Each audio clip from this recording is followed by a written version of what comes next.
Je lis du livre de Matthieu chapitre 3, au verset 12 qui suit.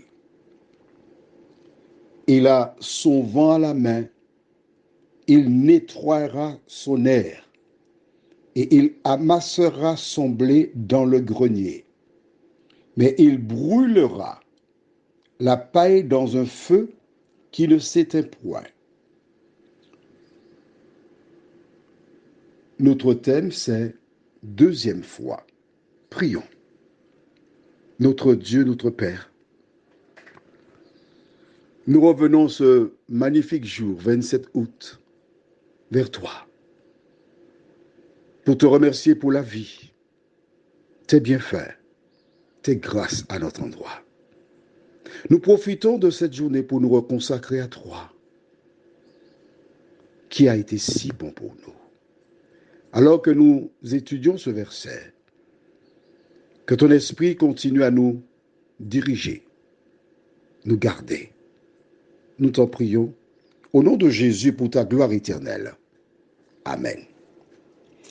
Il a son vent à la main. Il nettoiera son air et il amassera son blé dans le grenier. Mais il brûlera la paille dans un feu qui ne s'éteint pas. Qu'est-ce que ça veut dire? C'est difficile pour toi, hein? Je reprends. Il nettoiera son air. Tu sais ce que ça veut dire, nettoyer son air, son lieu? D'accord? Que fera-t-il ensuite? Il amassera son blé dans le grenier.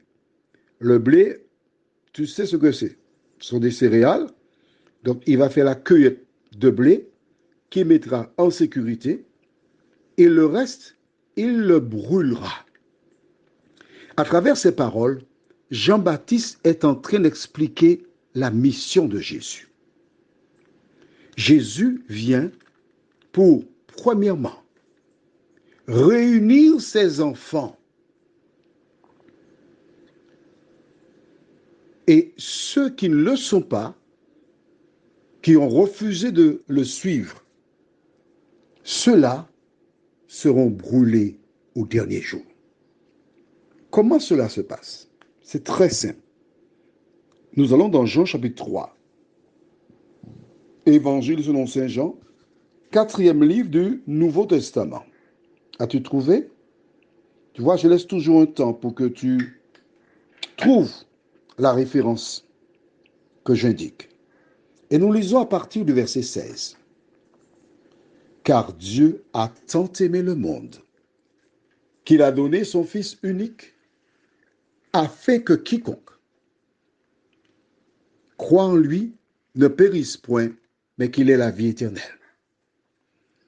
Le salut est disponible pour quiconque, n'importe quelle personne. Tout le monde est invité au salut. En revanche, la suite déclare, Dieu, en effet, n'a pas envoyé son Fils dans le monde pour qu'il juge le monde, mais pour que le monde soit sauvé par lui. Jésus est venu afin que tous ceux qui sont sur terre le connaissent et soient sauvés. Et comment cela se passe-t-il? Verset 18. Celui qui croit en lui, ou encore celui qui croit en Jésus, n'est point jugé. Mais celui qui ne croit pas est déjà jugé parce qu'il n'a pas cru au nom du Fils unique de Dieu. Stop. Beaucoup de personnes disent, tout ce que tu as à faire, c'est croire en Seigneur Jésus et tu seras sauvé. C'est pas vrai. C'est pas vrai. Du tout. Pour être sauvé, il faut croire au Seigneur Jésus. C'est la première chose que tu as à faire. Ensuite, être une nouvelle créature. Oui, car lorsque tu es un chrétien, tu dois marcher comme Christ. C'est aussi simple que cela. Et lorsque tu marches comme Jésus, tu essaies de marcher comme Jésus, le Saint-Esprit t'aide à grandir il te transforme. Et c'est alors que tu peux être sauvé. Maintenant, lorsque tu n'acceptes pas Jésus, tu es perdu automatiquement. Donc, quand il dit qu'il va mettre le blé dans le grenier, ce sont celles et ceux qui l'ont accepté qui font des efforts, parce qu'il faut faire un effort quand même, pour résister au diable. Ces personnes-là seront sauvées et les autres seront brûlés. Prions. Notre Seigneur et notre Dieu, combien nous te sommes reconnaissants pour ta parole, qui nous indique que celui qui est venu vers Jean-Baptiste a une mission: réunir celles et ceux qui ont fait la paix avec lui, afin qu'à son avènement, ces personnes obtiennent la vie éternelle.